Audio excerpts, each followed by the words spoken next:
네, 오늘 진도는요, 저희가 115페이지 나갈 차례입니다. 네, 115페이지. 예수님은 십자가에서 무엇을 하신 건가요? 오늘 분량을 좀 함께 나아가 보도록 하겠습니다. 지금 온라인반은 계속 진도가 나갔는데 오프라인반이 진도를 나가지 못해서 2주가 밀렸어요. 그래서 모였을 때 한번 논의해 봐야 되는데 뭐 온라인반 예정돼 있는 진도는 그대로 진행하도록 하겠습니다. 자, 115페이지 열어보시면요.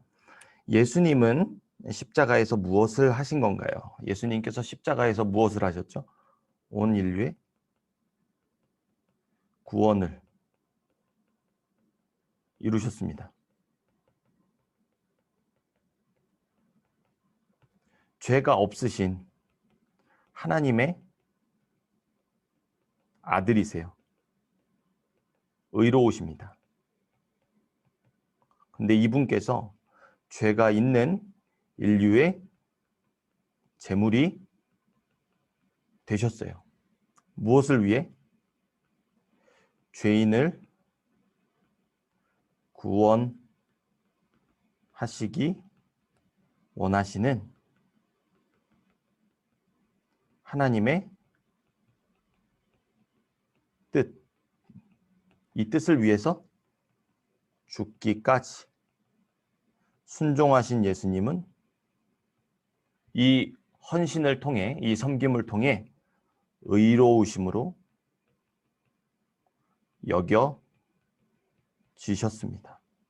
이 예수님의 십자가에서 이루신 순종은 하나님의 의로움이 되었고, 이제는 그 예수님을 믿는 자들에게 첫사람 아담이 죄를 전가한 것처럼 이제는 예수님을 믿는 자들에게 바로 이 의로움이, 하나님의 의로움이 전가되게 되는 것입니다. 이것이 일어난 것이 바로 십자가였습니다.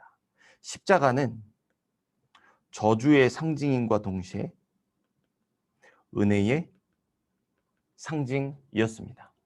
이 깊은 의미에 대해서 우리 교리적으로 좀 더 접근해 보도록 하겠습니다. 예수님은 십자가에서 죄를 속하는 속죄 사역을 감당하셨습니다. 온 인류의 대속의 제물이 되어주셨죠. 네, 그 제물이 되셨다는 것은 마땅히 죄의 값을 치러야 하는 우리의 그 값을, 죽음의 값을 예수님께서 대신 치러주셨다는 것입니다. 죄를 지으면 감옥을 가야 되는데 감옥에 들어가야 할 우리의 형량을 예수님께서 자기 피로 모두 지불을 하셨어요. 그래서 우리는 그것으로 인하여 속량을 받고 죄악의 감옥에서, 즉 사망의 감옥에서 자유함을 얻을 수 있었던 것입니다. 이에 대해서 이 속죄 사역, 예수님의 속죄 사역에 대해서 접근하는 다각도의 관점들이 있습니다. 여러 관점들이 있습니다. 그게 이제 뭐 승리자 예수 그리스도, 그리고 사탄 배상설, 만족설, 도덕 모범설, 형벌 대속설, 뭐 여러 가지가 있는데 이게 뭔지 좀 살펴볼게요. 첫째, 승리자 그리스도론은 초대교회 당시에 팽배했던 속죄론이었습니다. 예수님께서 믿음의 반석 위에 세우셨던 바로 그 예루살렘 교회를 위시한 그때 당시의 교회들 가운데 이 승리자 그리스도론이라는 것이 굉장히 치열하게 논쟁이 되었던 부분입니다. 이 그리스도께서 십자가상에서 죽음 그리고 부활을 통해서 어둠의 세력인 사탄과 영적 전쟁에서 궁극적으로 승리했다는 이론입니다. 창세기 3장 15절, 이게 원시 복음이라고 우리가 말하죠. 여인의 후손이 뱀의 머리를 상하게 할 것, 죄인으로 끌어내린 그 사탄을 밟아버릴 것이라는 언약의 말씀이죠. 그래서 내가 너로 여자와 원수가 되게 하고 내 후손도 여자의 후손과 원수가 되게 하리니 여자의 후손은 내 머리를 상하게 할 것이요 너는 그 발꿈치를 상하게 할 것이니라. 이것의 성취로서 십자가 사역을 바라보는 것이 뭐라고요? 승리자 예수 그리스도. 십자가에서 죽음을 당하셨으나 그것은 죄악에 대한 승리였다는 것입니다. 두 번째 이론은요, 사탄 배상설입니다. 예수님께서 죽으신 바로 그 십자가가 무엇이냐? 네, 이것도 초대 교부들 당시 유행했던 속죄론인데요. 이것은 사탄 배상설은 예수님께서 자기 자신을 사탄에게 몸값으로 주어서 사탄의 노예인 죄인들을 풀어준다는 개념입니다. 뭐 이런 개념이 초대교회 당시에 풍성하게 일어났다고 해요. 셋째, 만족설이라고 하는 이거는 이제 초대 시대를 넘어서 중세 시대 로마 가톨릭이 막 이렇게 꽃 피우던 그때가 이 만족설이라는 속죄론이 있었어요. 이 만족설의 기본적인 논리 흐름은 이와 같습니다. 거룩하신 하나님께서 인간의 죄 때문에 불만족스러운 상태가 되셨습니다. 완전하신 하나님이 불완전해졌대요. 벌써부터 교만하죠? 사람이 이거를 어떻게 말할 수 있나? 네. 어떤 인간도 하나님의 불만족을 풀어줄 수 없으므로 신인, 참 하나님이시며 참 사람이신 예수님께서 십자가의 사역을 통해 아버지 하나님의 만족스럽게 만드셨다는 이론입니다. 별로 마음에 들지 않습니다. 넷째, 도덕 모범설인데요. 중세 이후로 종교개혁 후기까지 지속적으로 발달된 속죄론입니다. 도덕 모범설의 핵심은 이 십자가에서 예수 그리스도의 사랑과 희생이 인간들에게 큰 도덕적 모범이 된다는 것입니다. 도덕이라는 말에는 항상 윤리도 같이 따라가요. 십자가에서 죽으심은 한 성인으로서 도덕적, 윤리적 모범을 보이신 것이다 정도로 생각하는 것입니다. 이 모델은 윤리적, 도덕적 함의에 방점을 찍어 그리스도의 속죄 사역을 해석하는 것입니다. 다섯째, 죄송합니다. 네. 형벌 대속설은 종교 개혁자들에 의해 발전된 속죄론입니다. 종교 개혁자들, 이게 즉 우리의 입장이에요. 우리의 입장. 우리 개신교의 입장. 이전의 입장들은요, 거의 가톨릭 이게 추구하는 입장인데 이게 아니라 우리 개신교의 입장이 바로 형벌 대속설. 예수님께서 죄인 대신에 형벌과 죽음을 당해 죄책을 사한다는 개념에 방점이 찍힌 속죄론입니다. 죄인을 대신해서 죄인의 자리에서 하나님의 아들이신 예수님께서 대신 그 값을 치르셨다는 것이죠. 대표적으로 이사야서 53장이 형벌 대속설을 지지하고 있습니다. 우리가 잘 아는 말씀이죠. 한번 잠깐 볼까요? 이사야서 53장 1절부터 9절의 말씀에 보면은 여호와의 팔이 누구에서 났느냐? 주 앞에서 자라나기를 연한 순같이 마른 땅에서 나온 뿌리 같아서 흠모할 만한 아름다운 것이 전혀 없는데 그는 멸시를 받아 사람들에게 버림을 받았고 간고를 많이 받았으며 질고를 아는 자라. 쭉 나오죠. 그가 찔림은 우리의 허물 때문이요 그가 상함은 우리의 죄악 때문이라. 이 말씀이 바로 예수님께서 이루신 십자가, 죄인을 대신해서 죽으신 바로 그 십자가라는 것입니다. 이 그리스도의 고난과 형벌은 죄인들 대신에 받은 고난과 형벌이라고 잘 묘사되어 있기 때문에 우리가 이 입장을 취하고 있습니다. 자, 예수님께서는 지금까지 다뤘던 모든 속죄의 의미들을 십자가상에서 전부 다 성취하셨어요. 하나의 모델이 아니라 이제 형벌 대속설, 우리가 따르는 입장이라고 이 말씀드린 이 5번째 입장도요. 사실은 첫 번째부터 5번째까지 유효한 의미들을 전부 다 집대성한 거라고 우리가 이해해야 합니다. 그래서 속죄 사역에 담긴 함의를 포괄적으로 취할 필요가 우리에게 있습니다. 하나만 맞다가 아니라 사람의 이 표현할 수 있는 지경을 넘어서는 이 말로 다 할 수 없는 은혜를 우리는 아주 다면적으로 다양하게 하지만 정확하게 이해해야 할 필요가 있는 거죠. 성경 전반적으로 예수 그리스도의 십자가 사역을 우리가 따르는 입장이 형벌 대속설의 맥락에서 이해하는 경향이 짙다는 거, 이것도 기억해 주시기 바랍니다. 여기 이사야서 53장 말씀 나오죠. 대표적으로 예수님의 고난받는 종으로 죽으신 예수님의 그 십자가 죽음, 십자가의 대속에 대해서 말하고 있는, 기록하고 있는 말씀들입니다. 적용이 있는 묵상을 보시면요. 보세요. 십자가는 모순이요, 역설입니다. 죽어야 살고 약할 때 강함이 되시고 낮아질 때 높아지는 장소가 바로 십자가이기 때문입니다. 네. 요한계시록에서도 사도 요한이 그 봉인된 두루마리를 풀 사람이 없어서 슬퍼하니까 24장로 중에 한 분이 나와가지고 야 울지 마라. 다윗의 뿌리에서 난 유다 지파의 사자가 이 인봉을 뗄 것이다 라고 말해요. 근데 딱 요한이 뒤를 돌아보니까 어때요? 유다 지파의 사자래요. 유다 지파의 사자. 라이언 말하는 거예요. 라이언. 그럼 어떨까요? 막 으르렁대면서 막 갈기를 휘날리면서 표효해야 되잖아요. 근데 뒤를 돌아보니까 누가 나타나요? 음메 하면서 네. 양이 음메하나? 네. 양이 나타났어요. 역설, 모순의 자리. 죽어야만 존귀로워지는, 죽어야만 높아지는, 죽어야만 사는 바로 그곳에서 이루신 대속의 그 은혜를 이루신 분이 바로 예수님이셨습니다. 왜요? 우리의 죄를, 나의 죄를, 죄 때문에, 나의 죄 때문입니다. 그래서 우리는 이 십자가의 역설을 깊이 묵상할 때 내가 저기 박혀야 되는데 예수님께서 죽으셨어요. 반응은 감격과 감사뿐입니다. 예수님은 우리에게 이렇게 명령하셨어요. 아무든지 나를 따라 오르거든 자기를 부인하고 자기 십자가를 지고 나를 쫓을 것이니라. 자기를 부인하고 자기 십자가를 지고 예수님을 쫓는다는 말이 무슨 뜻인지 알아가는 삶이 신자의 복된 삶입니다. 이 예수님께서 히브리서 13장 가보면요. 마지막 장이잖아요. 마지막 장에 가보면은 우리에게 뭐라 그러냐면은 영문 밖으로 나가자.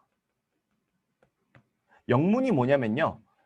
예수님께서 십자가를 지고 나가신, 예루살렘 성에서 나가신, 골고다 언덕으로 향해서 나가신 문입니다. 그 문은 어떤 문이에요?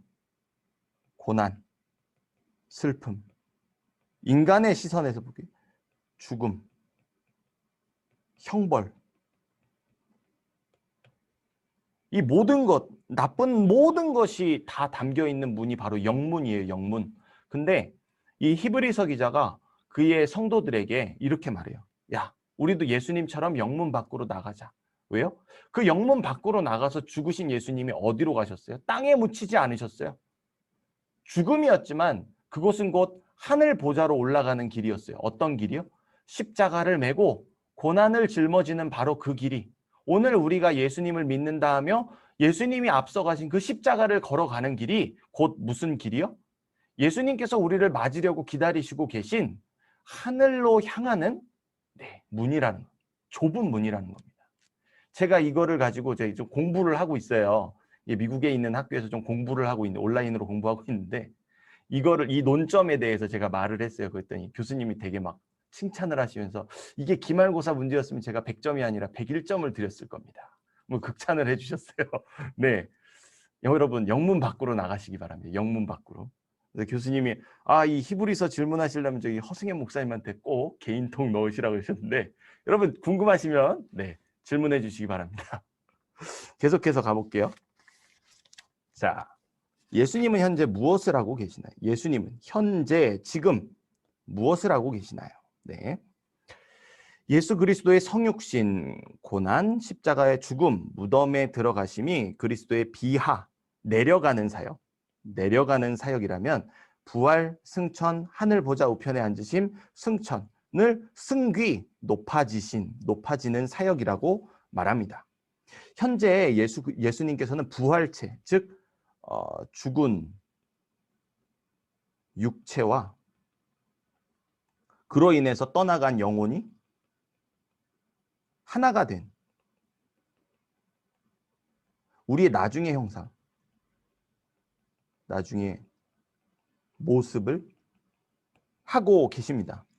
자, 예수님께서 변화산에서 바뀌셨잖아요. 형체가 바뀌셨잖아요. 그리고 모세와 엘리야와 함께 하셨잖아요. 그때 이 제자들이 그 광경을 보니까 사람이 빨 수 없을 정도로 흰 옷, 거룩한 흰 옷을 입고 계셨더라라고 말하거든요.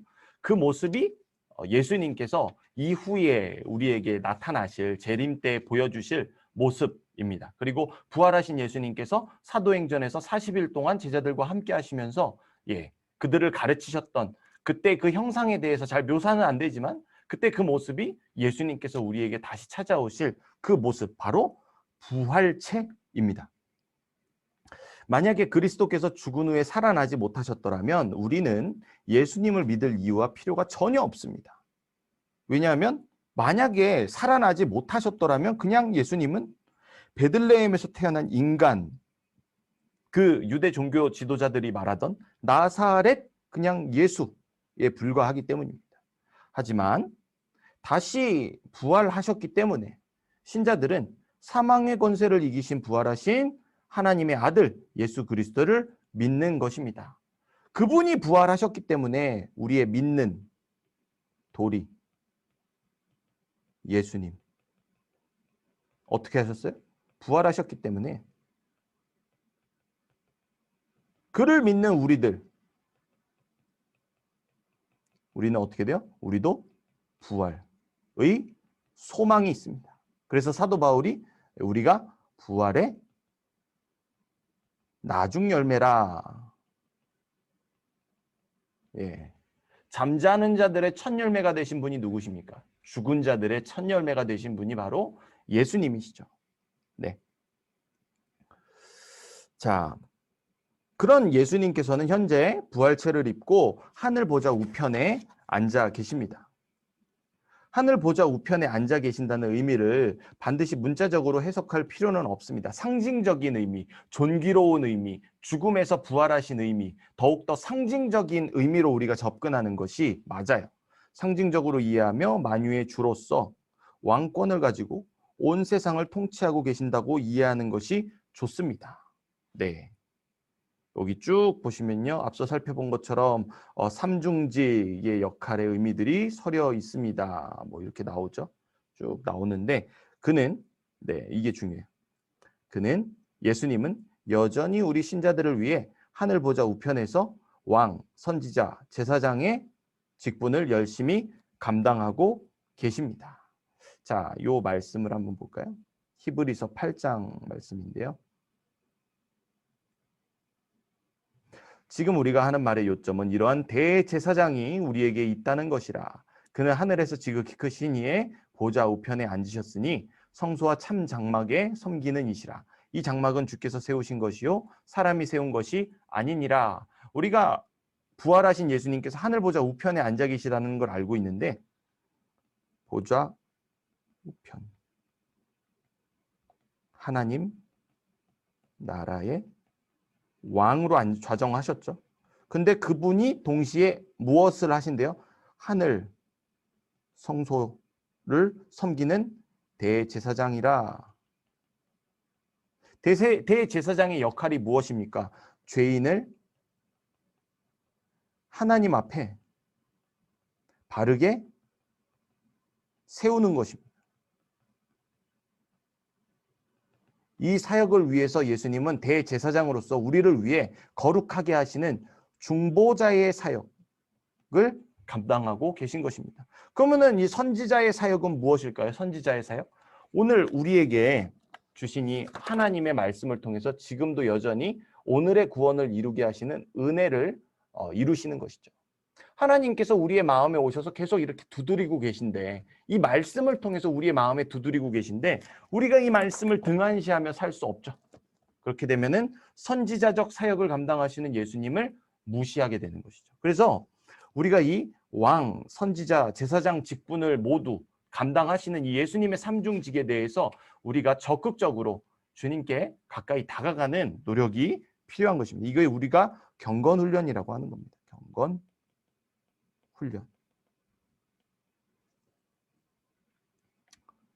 신자들은 예수 그리스도와 함께 옛 자아를 십자가에 못 박고 예수님과 함께 새 자아가 살아남을 경험한 사람들입니다. 뭐 때문에요? 죽으시고 부활하신 예수님과 우리가 하나 되었기 때문에. 무엇으로 하나가 됐습니까? 성찬, 세례, 이를 통해서 예수님께서 약속하신 성령 충만, 이거 은혜의 방편, 은혜의 방편들입니다. 기념하라 말씀하셨죠? 네, 이런 것들을 통해서 우리에게 행하신, 우리가 십자가에서 죽으시고 부활하신, 나 때문에 몸을 찢기시고 피를 흘리신 그 예수님과 하나 되었다는 것을 고백하는 게 바로 이 성찬과 세례입니다. 제가 한번 브라질에서 이제 사역할 때 이 성찬을 거의 1년 동안 받지 못했던 상황이 있었어요. 여러 교회 안에 분란도 있었고 여러 가지 문제들이 복합적으로 좀 일어나가지고 교회 안에서 이것들이 이루어지지 않았었는데, 그 시간이 지난 다음에 성찬을 받는데 진짜 저한테 눈물이 나오더라고요. 진짜 감격해가지고 막 눈물이 나오더라고요. 근데 이건 그냥 의식이 아니라 정말 그냥 은혜입니다. 은혜의 잔치. 네, 그래서 우리가 이런 것들을 대하는 바른 자세가 있어야 합니다. 이렇게 옛 자아의 죽음과 새 자아의 부활은 그리스도와의 연합 가운데 일어납니다. 말씀드렸죠? 성찬과 세례, 그리고 이를 통한 성령 충만. 이는 그리스도를 믿음으로 가능케 됩니다. 예수 그리스도께서는 현재 자신과 연합되어 있는 신자들을 보호하시고 통치하실 뿐만 아니라 신자들의 연합의 무리, 즉 교회의 머리가 되셔서 영광스러움을 만방에 드러내고 계십니다. 교회가 빛과 소금의 역할을 감당하도록 이 모든 일들을 이루어 가시죠. 깨달음이 있는 구절 한번 보시면 좋겠고요.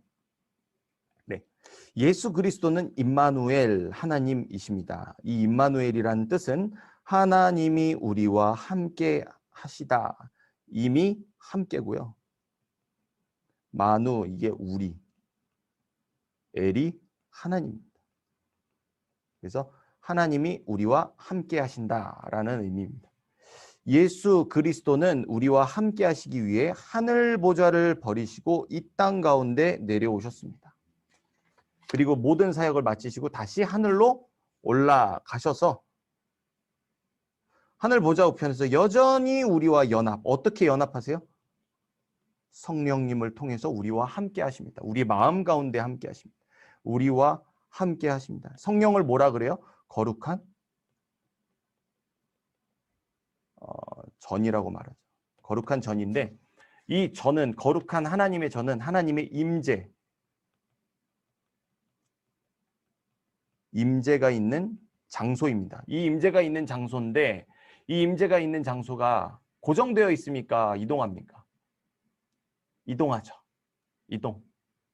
흙먼지로 만드신 우리가 성령님의 이 바람을 타고, 성령님의 그 새바람을 타고 온 곳을 돌아다니면서 하나님의 임재로 들이우게 하는 것, 그것이 복음 전파의 사역이에요. 근데 이 임재의 장소잖아요. 장소는 원래 근본적으로 이동하는 것이 맞습니까? 고정되어 있는 것이 맞습니까? 고정되어 있어야 하는 거죠. 그래서 마지막 때에, 예수님의 재림의 때에, 이 세상에 종국이 오는 때에 어떤 일이 일어나는 겁니까? 새 하늘과 새 땅이 하늘에서 내려오는데 새 예루살렘 성이 내려와요. 그리고 거기에는 성이 없어요. 사도 요한이 아무리 돌아봐도 성이 없어요. 왜 그러냐면 하나님과 예수님이 성전이 되어 주시기 때문입니다. 그날에 이 전시와 같은 복음으로 세상에 침노해야 하는 지금 이 모든 상황들이 종결되고 다시금 고정된 성전으로 우리에게 찾아오시는 것입니다. 누가요? 예수님께서 성전이시잖아요.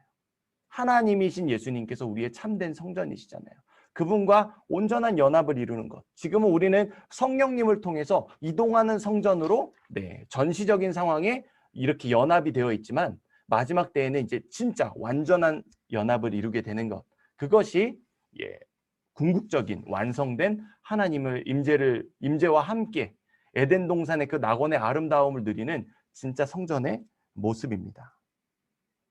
이렇게 네, 이런 여기 뭐죠? 이거 말죠. 예수님은 늘 우리에게 먼저 찾아오셔서 우리와 함께하기를 원하십니다.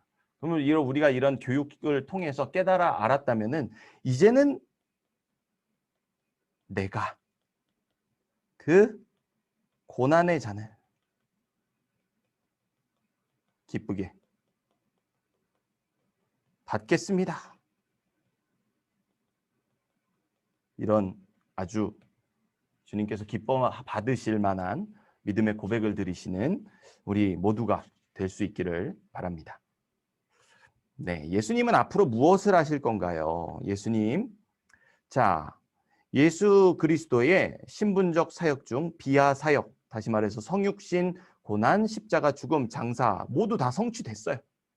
그 승귀 사역, 높아지심의 사역에서도 부활, 승천, 보좌 우편에 앉으심까지도 전부 다 성취되었습니다. 지금이 어떤 시대냐? 승귀 사역 중에서 마지막 하나의 사역만을 앞두고 있는 때입니다. 그게 뭐냐? 바로 재림입니다.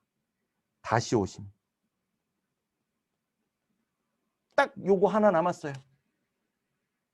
하나님께서 이 세상을 마치실 그 마지막 일, 이 예수님께서 다시 오실 이 일만 남았습니다.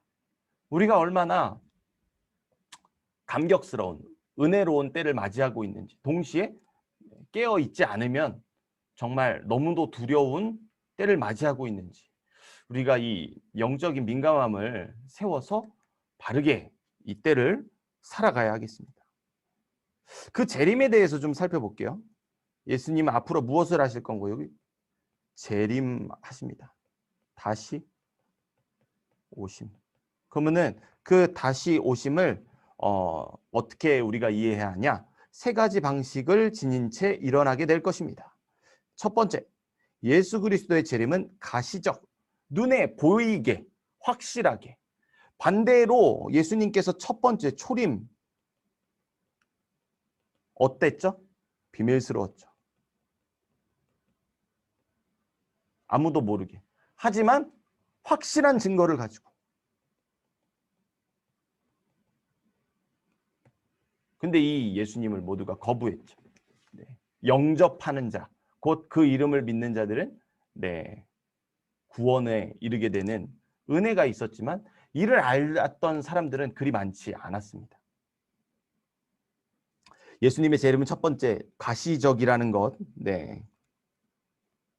예수 그리스도는 부활체를 가진 채로 오시기 때문에 모두 다 그 오심을 볼 수 있는 것입니다. 영적인 상태가 아니라 몸과 영혼의 연합을 이루어서 완전한 부활체로 우리에게 다시 오실 것이기 때문에 우리가 가시적으로 볼 수 있다는 거예요.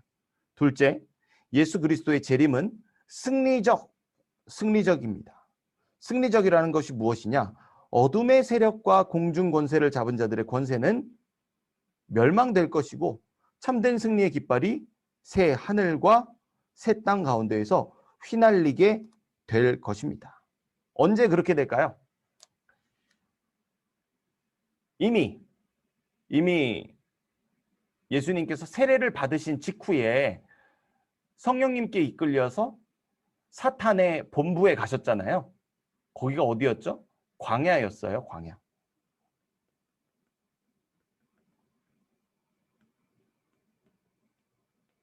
이게 광야. 히브리어거든요. 근데 이렇게 나눠서 요거 하나, 요거 하나. 1번, 2번입니다. 요거는요. 미음처럼 생긴 거는 어떤 뜻이 있냐면은 뭐뭐로부터. 그리고 이 뒤에 있는 2번은요. 다바를 해가지고 하나님의 말씀이라는 뜻이 있습니다. 이 광야는요. 정답을 주고 들어가는 곳이에요. 어떤 곳이냐면은 하나님의 말씀으로부터 네, 이겨내야 하는 공간입니다. 거기가 근데 어디라고요? 사탄의 본거지, 주둔지였어요. 여기서 40년을 살았던 이스라엘 백성들은 어때요? 하나님의 말씀으로 살지 않았죠. 반역하고 원망하고 네, 하나님께 등지고 살았었죠. 걔는 다 죽었어요. 하나님의 거룩한 백성이라는 이 정체성에 오점을 남겼어요.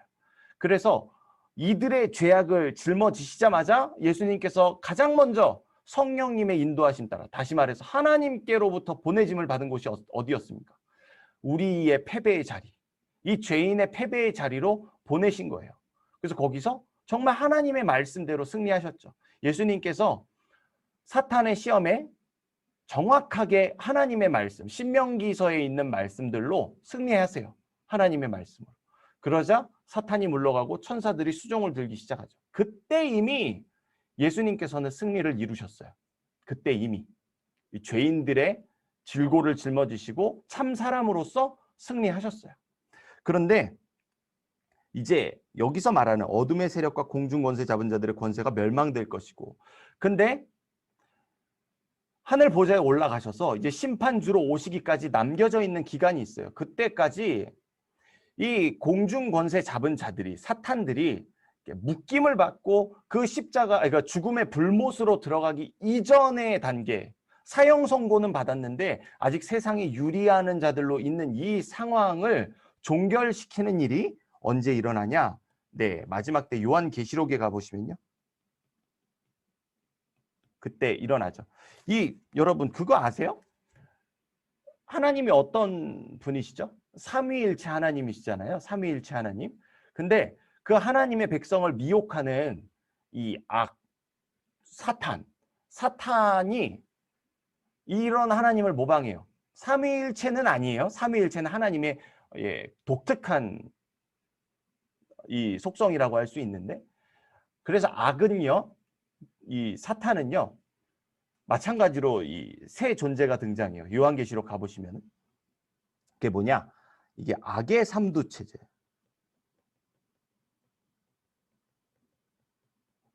라고 말해요. 이게 뭐죠? 옛뱀, 짐승, 거짓, 선지자. 이렇게 됩니다. 그래서 예수님께서 다시 오시면은 이 짐승과 거짓 선지자가 먼저 이 미혹하는 자들과 함께, 미혹받은 자들과 함께 지옥의 불못에 떨어지죠. 그리고 옛뱀이 그 예수님께서 오셨을 때 잠깐 묶임을 당하나 풀려나가지고 또 1000년 동안 막 이렇게 사람들을 미혹하죠. 근데 다시 예수님께서 완전히 이 지옥의 불못에 집어쳐 넣으신다는 게 이 마지막 때의 심판의 일들이죠. 여기도 설명할 게 진짜 많은데 여기 막 다 적어왔어요. 막 이렇게 막 많이 적어왔는데 이거 못할 것 같아요. 넘어가겠습니다. 질문 있으시면 질문하시면 되겠어요. 제가 이거 다 풀어드리다 보니까 진도를 못 나가더라고요. 적당하게 하겠습니다. 셋째, 예수님의 재림은요, 영광적입니다. 영광스럽다는 거죠. 네, 구름과 함께 천사장의 우렁찬 나팔 소리와 더불어 다시 오실 것입니다. 구름과 함께 다시 오신다는 것, 하나님의 영광스러운 임재와 현현의 표현입니다. 이 구름이 언제 나타났습니까? 네, 출애굽기 마지막 장에 나타났죠. 네. 출애굽기 여기 34절에 보시면은 구름이 회막에 덮이고 여호와의 영광이 성막에 충만함에 모세가 회막에 들어갈 수 없었으니 이는 구름이 회막 위에 덮이고 여호와의 영광이 성막에 충만함이었더라. 네. 하나님의 말씀을 따라서 회막을 지으라고, 하나님과 백성이 만남을 갖는 장소를 지으라고 거기에 순종해서 이 회막을 지었을 때 그곳은 거룩한 공간이 됐어요. 죄인들이 유리하는 이 죄악으로 더럽혀진 땅이 아니라 그곳은 구별돼서 하늘과 같이 구름이 거하는 장소, 그곳은 곧 하늘과 맞닿은 장소, 은혜의 장소, 하나님께서 주목하여 보시는 구별된 장소가 되었습니다. 그래서 이렇게 구름이 임재한 것으로 그 상태를 설명해 주신 거죠. 그리스도의 재림 후에 의인은 여러분 영생의 길로, 악인은 영원한 멸망의 길로 들어가는 심판을 당할 것입니다. 네, 이를 통해서 하나님의 공의와 정의, 즉 악을 심판, 의로움을 칭찬, 존귀롭게 여기시는 하나님의 이 공의와 정의가 온전하게 드러나게 될 것입니다. 재림의 때는 오로지 하나님만 아십니다. 네, 오늘 이 설교했죠. 어제 오늘 막 새벽에 이 설교했는데, 그러므로 시한부 재림론, 이 90년대 초반에 다미 선교에 있었죠. 언제 재림이 일어난다. 그때 저도 뉴스를 봤었어요. 그때가 7살 정도 됐었던 것 같은데 아직도 선명하게 기억이 나요. 그 전날 저녁에 휴거가 있을 것이다 했던 그 날이 있었고, 그 다음 날이 됐는데 뉴스 앵커가 그랬어요. 네. 휴거는 없었습니다. 라고 아직도 그 멘트가 어린 저한테 선명하게 기록되어 있는, 기억이 되고 있는데, 여러분 시한부 재림은 언제 몇 날 며칠 올 것이다 그렇게 말하는 사람들은요, 아까 말했던 것처럼 악의 삼두체제, 거짓 선지자일 뿐이에요. 꿰어서 우리를 믿음에서 떨어지게 만들려고 하는. 네, 여러분 그 다미 선교의 그 사건 때문에 교회가 어떻게 됐습니까? 부흥하던 교회가 와르르 무너졌어요. 그때 1차적으로 사탄이 꾸민 일이죠. 거기에 넘어가서 믿음 잃어버린 사람이 얼마나 많습니까? 사람을 따르면 안 돼요, 여러분. 사람은 믿을 만한 존재가 아닙니다. 교회 안은 어떨까요? 네, 교회 안에도 믿는 자가 있고 믿지 않는 자가 있습니다. 하나님만 아세요, 하나님만. 그래서 이 신학적인 용어로 그거를 가시적 교회, 비가시적 교회라고 해요. 사람들의 눈으로 우리 성도라고 하고 교회라는 공동체로 모이는 것을 가시적 교회라고 하는데, 비가시적 교회는요, 눈에 보이지는 않지만 하나님만 아시는 교회. 가시적 교회, 내가 교회를 다닌다 하는 외적인 모습들을 추구하는 이 유대 종교 지도자들 같은 이 믿음과 신앙이 아니라 우리가 추구해야 할 것은요, 이 비가시적인 교회입니다. 비가시적인 교회. 네, 그래서 예수님은 이렇게 말씀하셨죠. 그땐 누구도 알지 못하니까 그때를 알려고 길을 쓰지 말고 너희는 뭐하라? 주의하고 깨어 있어라 라고 말씀하십니다. 그날이 도둑이 침입하는 것과 같다고 말해요. 우리는 알 수 없어요. 오셨네? 나중에 반응만 할 뿐이죠. 대비되지 않은 자들은 도둑이 와서 다 훔쳐가는 것처럼 황망한 사건을 맞이하게 되게 될 뿐입니다. 예고 없이 갑자기 닥치는 것이 재림의 때입니다. 그래서 가장 영광스럽게 맞이하는 재림을 예배하는 중에, 기도하는 중에, 찬양하는 중에 맞이하는 재림이 될 것이다 라는 이 믿음의 선배들의 그런 고백들도 있죠. 그래서 신자들은 마라나타, 주여 다시 오시옵소서를 외치며 주님의 재림을 깨어있는 자세로 고대해야 합니다. 그때 모든 것이 밝게 드러나게 될 것이기 때문입니다. 기다림이 있는 구절 한번 읽어보시고요. 신자들에게는 마지막 심판의 형벌이 없습니다. 예수 안에 있는 자에게는 결코 정죄함이 없기 때문입니다. 그렇기 때문에 우리가 길을 쓰고 예수 안에 있는 자가 되기를 힘써야 하는 것입니다. 사도 바울, 대표적인 인물이 사도 바울이었습니다. 예수님 믿는 사람들 죽이던 자잖아요. 예수님 믿는 사람들 죽이던 자. 근데 그 예수님께서 부활하셨어요. 다메섹으로 예수님을 믿는 사람들 잡으러 가던 그 길에서 사울아 사울아 왜 네가 나를 박해하느냐. 그때 당시 사울은 예수님을 박해한 적이 없거든요. 예수님이라 그러셨어요. 사울한테. 예수님을 박해한 적이 없어요. 예수님을 믿는 사람들, 교회를 박해했어요. 근데 그 교회가 누구라 그래요? 예수라 라고 말하잖아요. 그래서 예수님 안에 거하는 교회가 되기를 힘쓰고 그 교회로 들어오게 하는 전도에 힘쓰고 이 사명을 완수하기까지 달려갈 길 다 가도록 자신의 생명조차 조금도 귀한 것으로 여기지 않았어요. 왜요? 그것이야말로 사도 바울이 부활을 믿는 사람이었거든요. 바리새인, 부활과 천사의 존재에 대해서 믿는 사람이었거든요. 내가 지금까지 알았던 거는 다 꽝이야. 진짜 부활은 뭔지 알아? 예수님을 믿는 거야. 그때 거듭나요. 그래서 길을 쓰고 복음을 전했던 거죠. 그게 살 길이라는 것을 알았기 때문이에요. 네. 그렇기 때문에 재림의 때는 신자들에게 가장 복되고 즐거운 날입니다. 슬픔의 날, 두려운 날, 무서운 날이 아니라 기쁨의 날이라고요. 기쁨의 날. 그 날이 나에게 부끄러움을 안기지 않을 수 있도록 우리가 부단히 뭘 해야 하는 걸까요? 믿음의 경주를, 선한 싸움을 이루어가는 삶을 해야 되는 것입니다. 신자들은 초막을 짓고 사는 자들이 아닙니다. 신자들은 늘 다가올 내세, 마지막 때에 초점을 두어야 합니다. 그래서 일시적인 것이 아니라 날마다 이 땅에 썩어질 것이 아니라 영원한 것들의 소망을 두며 사는 것이 진짜 신자의 삶이요 가장 축복된 삶입니다. 네, 이렇게 우리가 예수님에 대해서 기독론에 대해서 살펴봤어요. 기독론을 살펴봤고요. 이제 다음 장 5장으로 넘어가서 구원론에 대해서 그런 예수님께서 우리에게 행하신 일, 구원에 대해서 조금 더 살펴보도록 하겠습니다. 많이는 나가지 않고요. 제가 한 3가지, 4가지 주제 정도 나가고 오늘 마무리하면 될 것 같습니다. 자, 구원의 시작점은 무엇인가요? 네, 보죠. 현대 사회의 특징, 오늘날 우리에게는요. 인간에게 자율권을 부여하는데 힘을 쓴다는 것입니다. 자율권을 부여한대요. 자유? 여기에 대한 핫 이슈가 뭐죠? 양성평등. 양성이라고 해가지고 남성, 여성을 말하는 것이 아니라 여기다 슬쩍 동성, 뭐 이런 것도 집어넣는 거예요. 네.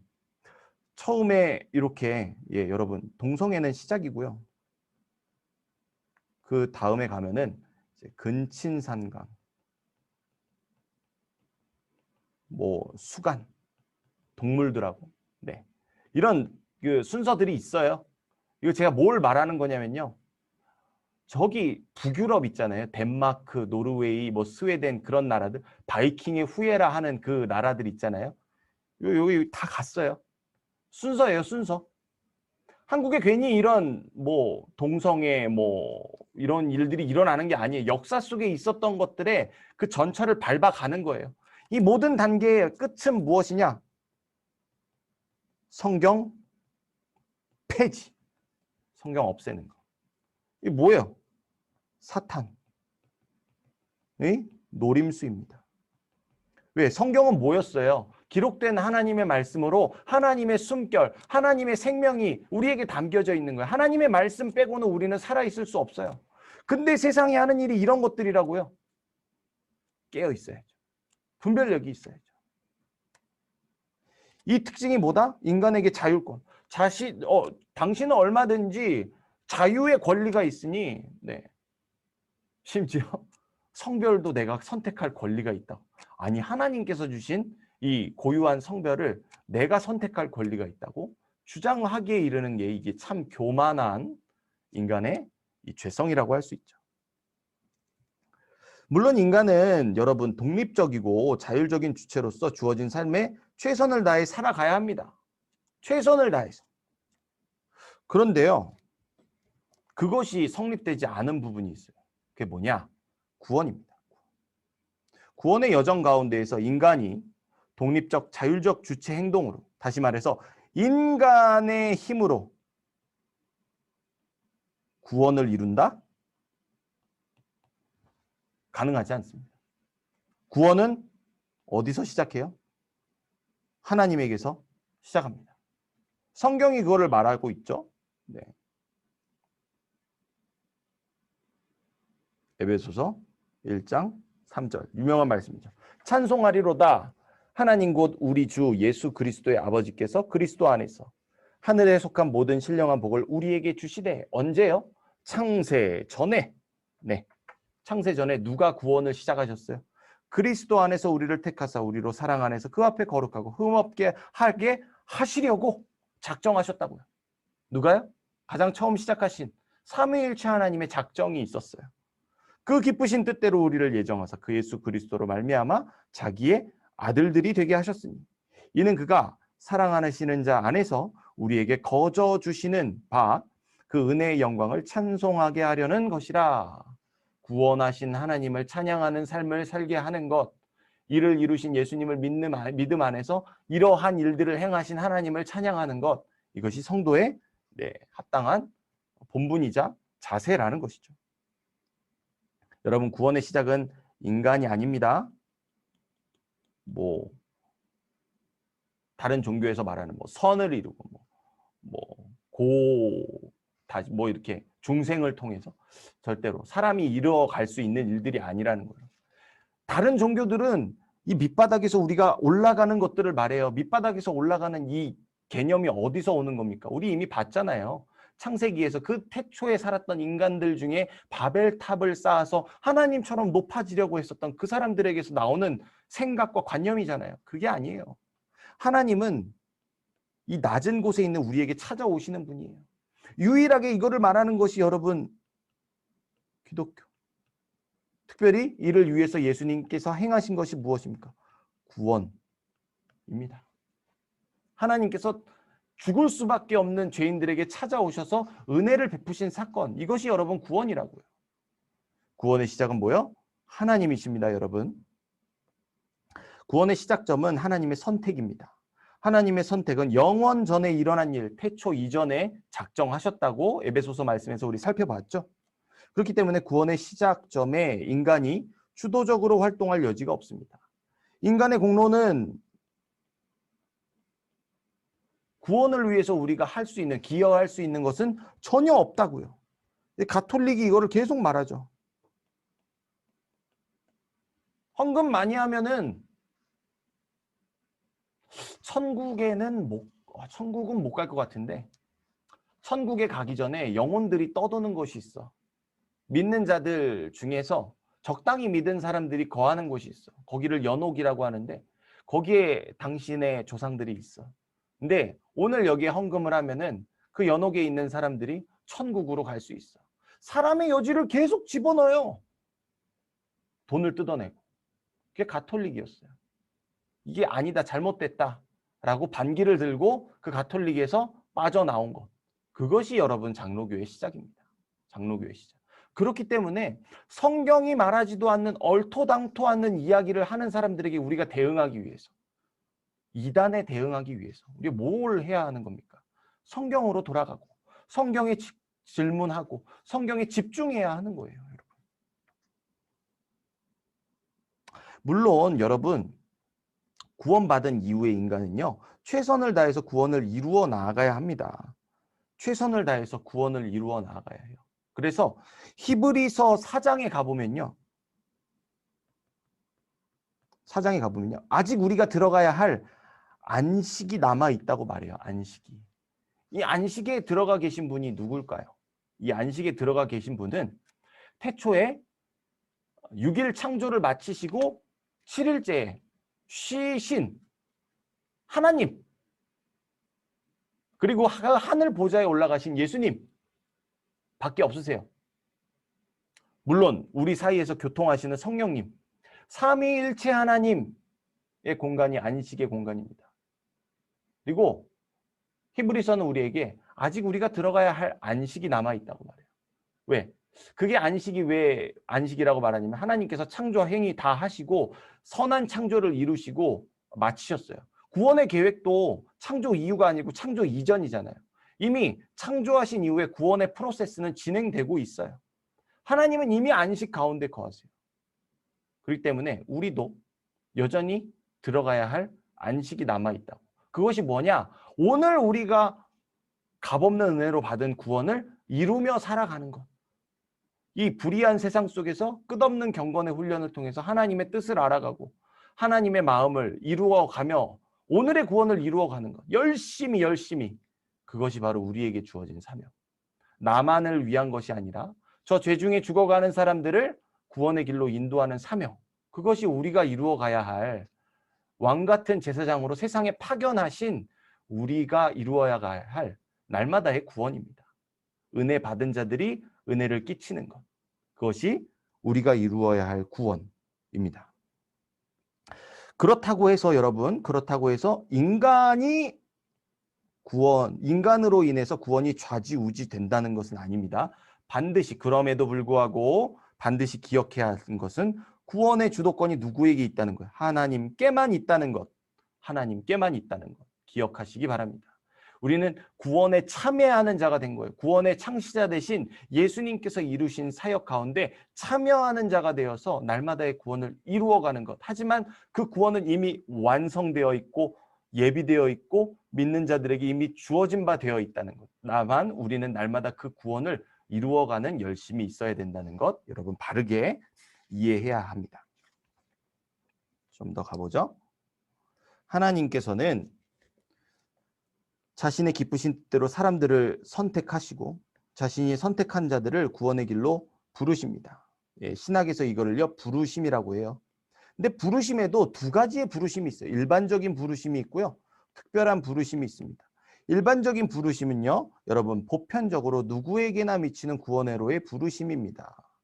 누구에게나 영접하는 자, 곧 그의 이름을 믿는 자들에게는 이라고 시작되는 보편적인 구원이 이 세상의 교회를 통해서 하나님께서 이루어 가시는 일반적인 부르심입니다. 근데요. 일반적인 부르심은요. 효과적인 부르심이 아니에요.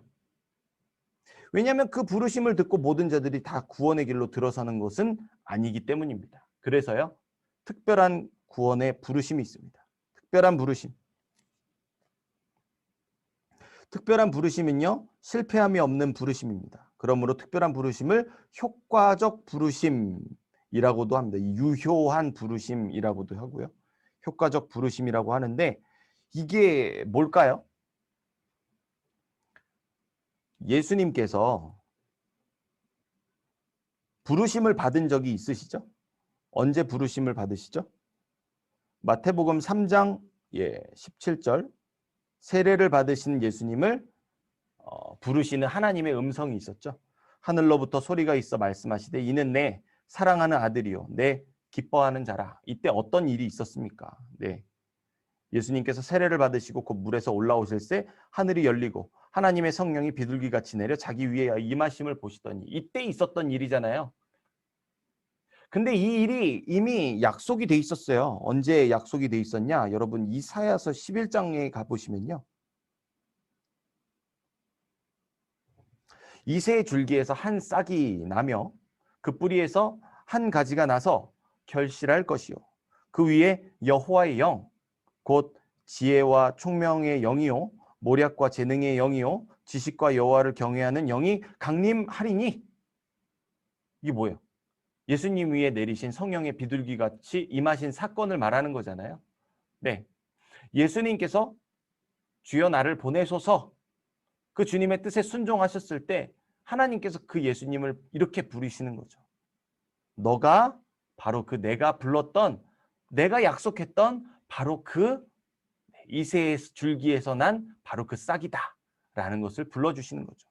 이 하나님의 부르심이 얼마나 유효했습니까?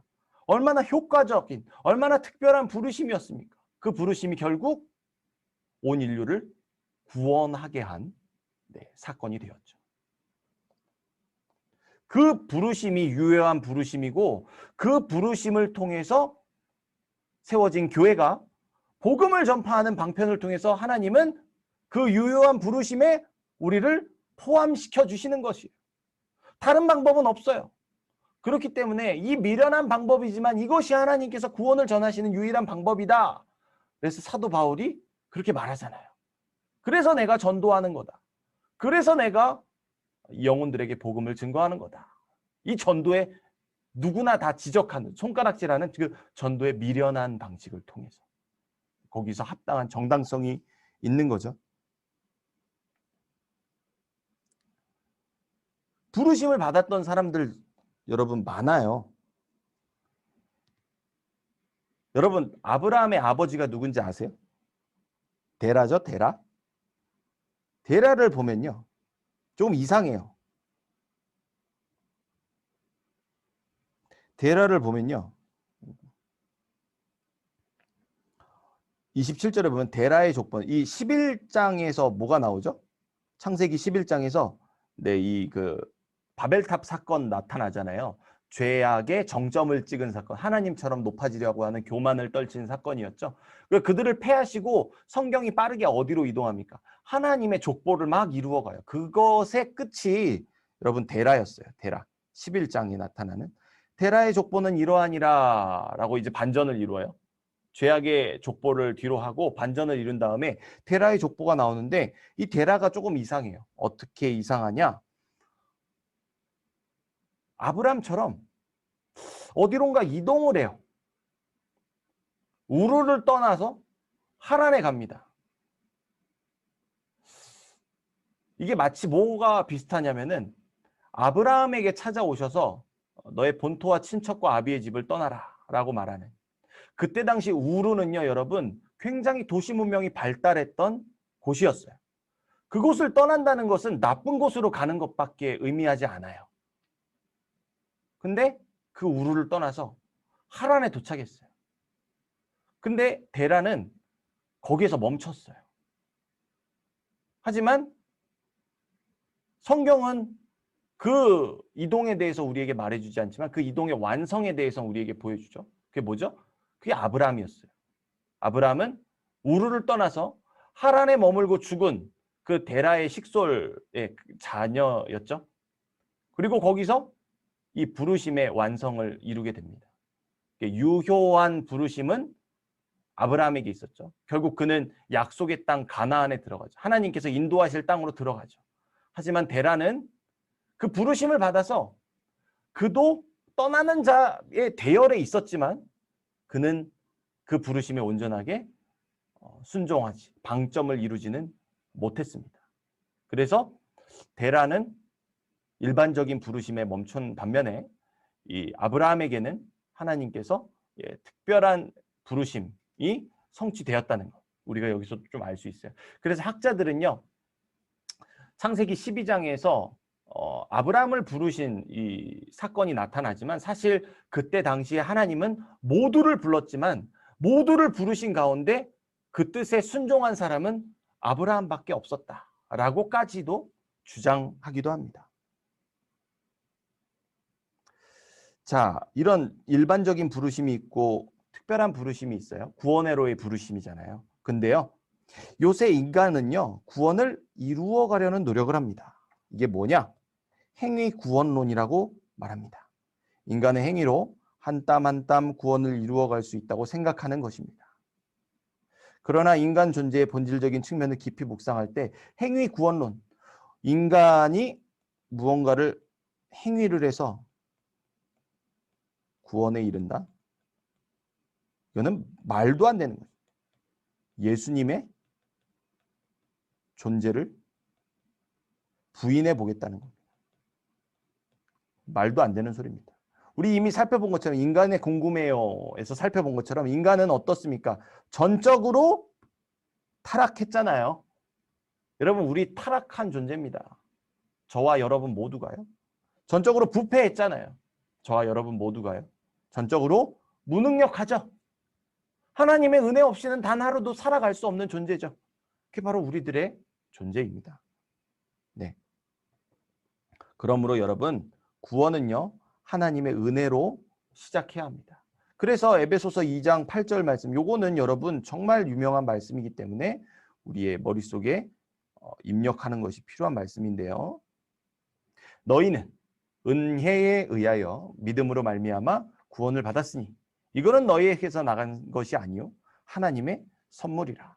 이 은혜를, 이 구원을 은혜라고 하고 이 은혜를 바로 선물, 값없이 우리에게 주신 선물이라고 말하죠.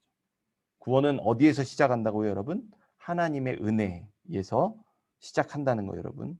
우리의 머리에, 가슴에 새겨야 하겠습니다. 적용이 있는 묵상입니다. 구원에 있어서 인간의 역할에 책임 없이 하나님께서 모든 것을 다 하신다는 주장은 신학적으로 문제가 있는 주장입니다. 이거 구원은 하나님께서 하시는 건데 인간이 할 일이 없다는 게 문제가 된다고요? 이게 무슨 말일까요? 구원은 하나님에서 시작해요. 은혜로 시작해요. 근데 그것이 출발이라는 겁니다. 출발. 쭉. 여기에는 오늘 우리가 이룰 구원이 있어요. 구원. 그리고 완성. 뭐냐? 구원을 시작하신 하나님께서 반드시 완성하신다고 하셨어요. 이건 변함없는 사실입니다. 진리. 절대 진리. 근데 이미 시작됐는데 아직 완성되지 않은 이 긴장 상태에 은혜 받은 이 구원의 은혜 입은 자들이 경거망동할 수 있습니까? 절대로 그럴 수 없죠. 시작하신 이가 있고 마치시는 이가 있으니 우리가 이분의 마음에 합하는 일이 필요하지 않습니까? 완전하게 구원을 이루시리라 말씀하신 그 하나님의 약속을 따라서 오늘 내가 그 구원에 부끄럽지 않은 삶을 이루어 가야 하는 것, 그것이 바로 여러분 오늘 우리가 이루어야 할 구원이라는 것이죠. 하나님께서 시작하셨으니 마치실 거야. 내가 할 일이 뭐가 있어? 제가 누누이 말씀드리지만 이게 여러분 구원파예요. 이게 구원파. 이단이잖아요. 이단. 구원파뿐만입니까? 다른 이단들도 다 여기에 기초해요. 네. 그런 어리석음에 빠져서는 안 되겠습니다. 구원의 시작점이 하나님으로부터 시작된다는 것을 옳게 이해하는 것은 여러분 중요합니다. 빌립보서 우리 2장 한번 볼까요? 빌립보서 2장. 빌립보서 2장 12절에 가보시면요. 그러므로 나의 사랑하는 자들아 너희가 나 있을 때뿐 아니라 더욱 지금 나 없을 때에도 항상 복종하여 두렵고 떨림으로 너희 구원을 이루라. 너희 안에서 행하시는 이는 하나님이시니 자기의 기쁘신 뜻을 위하여 너희에게 소원을 두고 행하게 하시나니. 기쁘신 뜻을 이루시는 분은 하나님이신데 우리가 행하도록 모든 능력을 주신다고요. 모든 일을 원망과 시비가 없이 하라. 이는 너희가 흠없고 순전하여 어그러지고 세상 가운데 거스르는 세대 가운데 하나님의 흠없는 자녀로 세상에서 그들 가운데 빛으로 나타내요. 그들도 빛 가운데로 인도하시고자 우리로 흠없게 하신다는 거죠. 우리의 오늘의 구원을 이루게 하신다는 거죠. 생명의 말씀을 밝혀 나의 다름질이 헛되지 아니하고 수고가 헛되지 아니하므로 그리스도의 날에 내가 자랑할 것이 있게 하려 함이라. 너희가 오늘의 구원을 이루어 갈 때 복음을 증거한 내가 옳다, 합당하다는 하나님께 칭찬을 받을 수 있도록 날마다의 구원을 이루어 가라. 우리 손 놓고 놀고 있으면, 손가락 빨고 있으면 절대로 안 됩니다. 열심히 적극적으로 오늘의 구원, 우리가 이루어 가야 할 날마다의 구원, 사명이 무엇입니까, 여러분? 땅끝까지 복음을 전하는 것. 그것이 오늘 우리가 구원받은 자라는 사도 바울처럼 달려갈 길 다하도록 그 생명을 주님 앞에 바치는 구원을 이루는 길이라는 거 여러분 기억하시기 바랍니다. 여기까지 하면 마칠 것 같아요. 거듭난다는 것은 무엇일까요? 거듭난다, 다시 태어난 것을 여러분 거듭나는 거라고 말하죠. 이를 다른 말로 중생이라고도 표현합니다. 다시 태어난다는 것은요, 여러분 육체적으로 다시 태어나는 것을 뜻하는 것이 아닙니다. 중생은요, 하늘로부터 영적인 재창조 행위를 의미합니다. 네, 이게 물과 성령으로 거듭난다고 니고데모에게 예수님께서 말씀하셨던 내용이죠. 이 요한복음 3장에 가보시면 이 내용이 나타나죠. 이 니고데모가 누굽니까? 바리새인이잖아요. 유대 종교 지도자잖아요. 구약 성경에서 이미 이런 수많은 말들의 약속들의 말씀이 많았어요. 근데 네가 거듭나야지 하나님 나라에 갈 수 있다라고 말하니까 니고데모가 엉뚱한 소리 하죠. 아니, 이미 엄마 뱃속에서 나온 사람이 어떻게 다시 태어납니까? 이런 엉뚱한 소리하고 앉아있어요. 네, 그게 아니라 뭐요? 물과 성령으로. 네, 죄 사함의 회개의 세례와 네, 그런 죄 사한 자를 예수님께서 구원하셨다는 증표로 받는 뭐예요? 믿음 위에 내리는 성령 세례로 우리가 다시 태어나게 된, 영적으로 다시 태어나게 된다는 것을 말하는 거였는데 이 니고데모가 엉뚱한 말을 하죠. 하지만 그 가르침을 듣고 마지막에 예수님을 마지막에 장사하고 이 그 아리마대 사람 요셉의 굴에 이 모든 장례 절차를 한 사람이 누구였죠? 네, 이 니고데모였죠. 그리고 아리마대 사람 요셉이었습니다. 그것은 여러분 영적으로 온전히 새로운 자로 다시 태어나는 것을 의미한다는 것. 여러분 중생사역은요 하나님의 단동사역. 이게 뭐냐면 하나님께서 홀로 하시는 사역이라고 말합니다. 네, 중생사역은 신비 중에 신비입니다. 뭐가요? 우리가 돌이키는 거예요. 자, 여러분 보세요. 요한복음 1장 12절에 가보시면 영접하는 자 곧 그 이름을 믿는 자에게는 하나님의 자녀가 되는 권세를 주셨으니 이는 혈통으로나 육정으로나 사람의 뜻으로 나지 아니하고 오직 하나님께로부터 난 자들이니라. 이 고백을 우리가 믿음 없이 할 수 없다는 거예요. 예수님 믿습니다. 예수님께서 나 같은 죄인을 구원하신 하나님의 아들이십니다. 라는 고백은요, 지성으로 할 수 있는 고백이 아니라고요. 그 고백은 누구요? 하나님께서 우리에게 행하시는 신비로운 사역이라는 거예요. 하나님만이 하실 수 있는 신비로운 사역이라는 겁니다. 이렇게 할 수 있는 것은 하나님께서 새로운 본성의 씨앗을 인간의 이성으로는 알 수 없는 방법으로 우리 영혼에 심겨주시기 때문입니다. 그렇기 때문에 여러분, 우리가 지금 이 예수님을 믿는 이 사실이요, 감격스러운 은혜의 사실이라는 겁니다. 우리의 이성으로, 우리의 생각으로, 우리의 말로 할 수 없는 고백을 이루게 하신 분이 하나님께서 우리에게 행하신 일이라는 거 여러분 기억하시기 바랍니다. 새로운 본성의 씨앗은요, 우리의 영혼에 심겨져서 되면 우리의 방향성이 바뀌게 됩니다. 우리가 이전에 죄악을 향해서 나아가던 자들이었다면은 이것을 돌이켜서 다시 하나님께로 돌이키게 하는 것. 이것이 바로 하나님께서 우리 안에 심어주신 씨앗이라는 거예요. 이러한 놀라운 신비적인 변화가 있기 이전에, 중생 전에는 사탄의 권세 아래 거해서 늘 죄악 가운데 탐닉했다면 중생 이후에는 신령한 복을 추구할 능력이 생기게 되고 죄와 싸우려는 의지를 품을 수 있게 됩니다. 여러분, 이 탐닉했다는 게 뭘까요? 집중해서 관찰하는 걸 말하는 거예요. 이게 어디서 나타나냐면요, 노아의 아들이 그 아버지의 하체를 범하잖아요.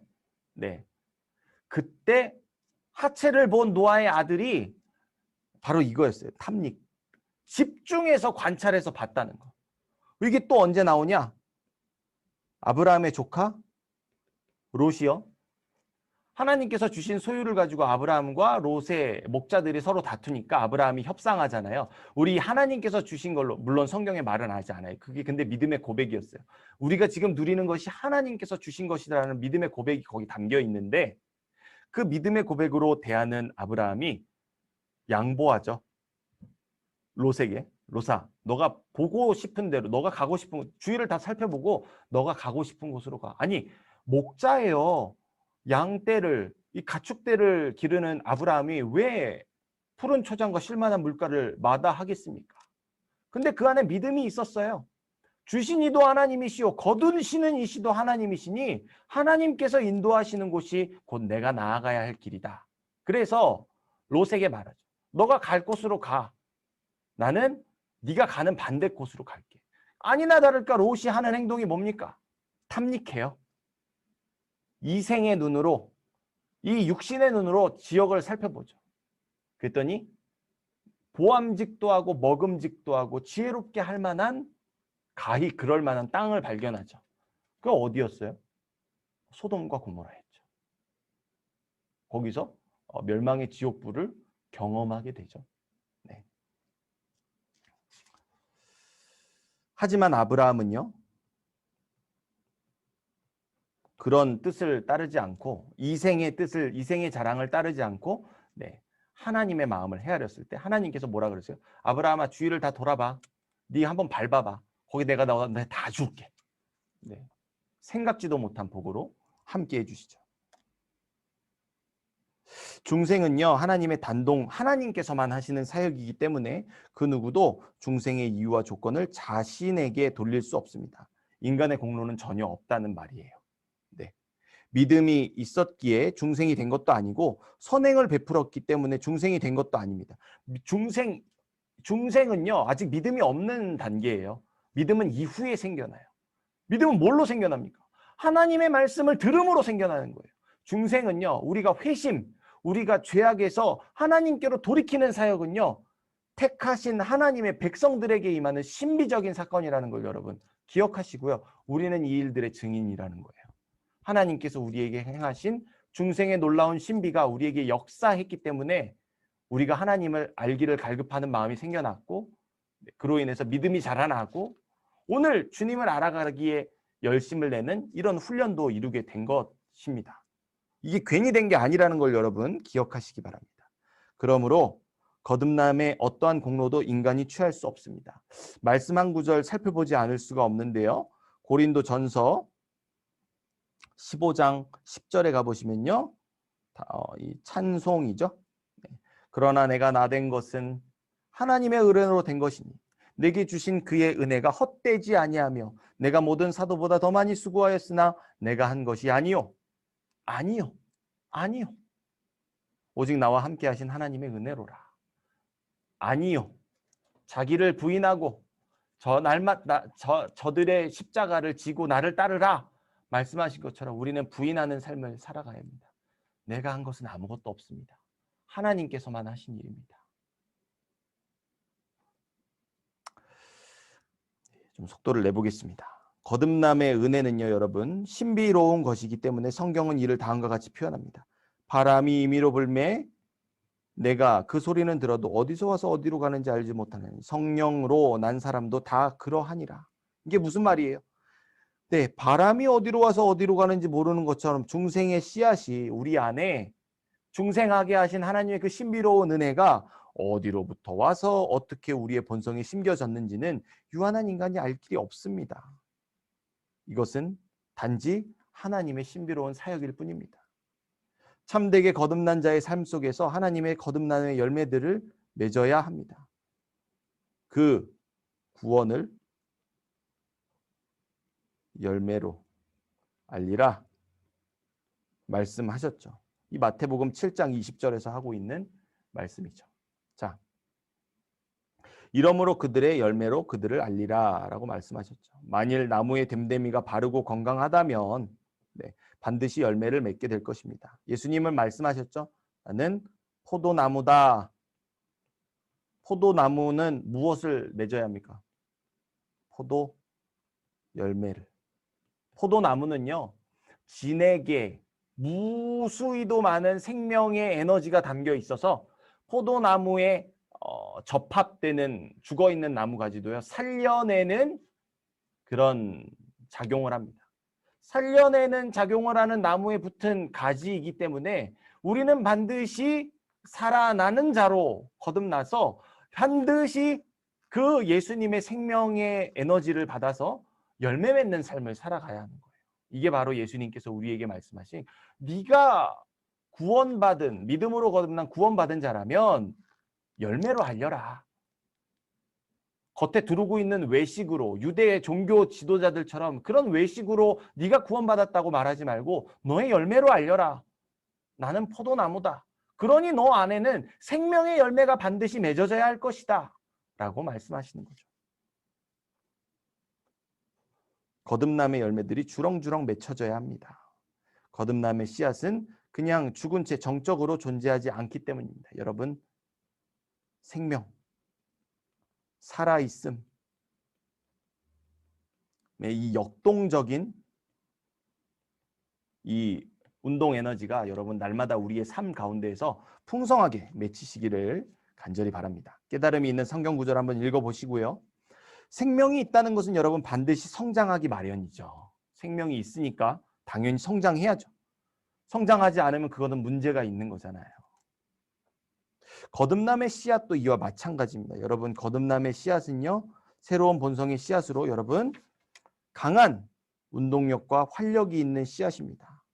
참된 거듭남을 경험했는데 만약에 여러분 여전히 삶이 지체되고 아무런 열매를 맺고 있지 못하다면요. 다시 한번 생각해 봐야 돼요. 이 건강함에 대해서 거듭남 진지하게 고민해 봐야 됩니다. 우리 자만할 수 없어요. 네. 거듭나지 않으면요, 여러분 구원의 길로 들어갈 수 없습니다. 그것을 우리는 거짓 믿음이라고 하고요. 네. 그것은 구원의 길로 들어갈 수 없습니다. 거듭남의 은혜를 갈구하면서 주님 앞에 겸손하게 무릎 꿇어야 하는 이유가 바로 여기 있습니다. 네. 오늘 여기까지 했고요. 제가 준비한 건 한 과를 더 준비했는데 네, 여기까지만 나가도록 하겠습니다. 138페이지까지 나갔고요. 오늘 여기서 마치도록 하겠습니다. 제가 기도하고 이 시간 마무리하겠습니다. 사랑과 은혜가 많으신 아버지 하나님, 오늘 예수님께서 어떤 분이신지 그리고 그분이 행하신 구원에 대해서 살펴보는 시간을 갖게 되었습니다.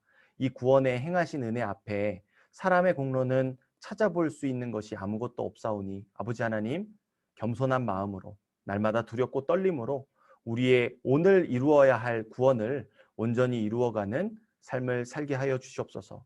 온전한 겸손과 순종으로 그 구원을 이루신 예수님의 본을 따라서 우리도 교만이 행하지 않게 하시고 겸손과 섬김과 순종의 열매가 이 삶을 통해 믿음의 삶을 통해 맺어야 하는 열매인 줄 알고 부단히 애쓰며 노력하며 맺어가는 일에 힘쓸 수 있는 우리의 삶이 되게 하여 주옵소서. 늦은 시간까지 수고한 우리 모든 성도 여러분들에게 주님께서 평안의 쉼을 허락하실 줄 믿습니다. 다음 만나는 시간까지도 주님께서 평안 가운데 거하게 하시고 오늘 배운 모든 이 주님을 알아가는 지식들이 우리의 삶의 윤택함과 주님을 알아가는 그 깊이의 충만함에 이르게 하여 주시옵소서. 그 어떤 것 하나도 땅에 떨어지지 않게 하시고 반드시 믿음의 열매로 맺는 작용이 선한 그런 영향력이 일어나게 하여 주시옵소서. 감사드리며 살아계신 우리 구주 예수 그리스도의 이름으로 기도합니다. 아멘. 감사합니다. 여러분 수고 많으셨습니다. 종료하겠습니다.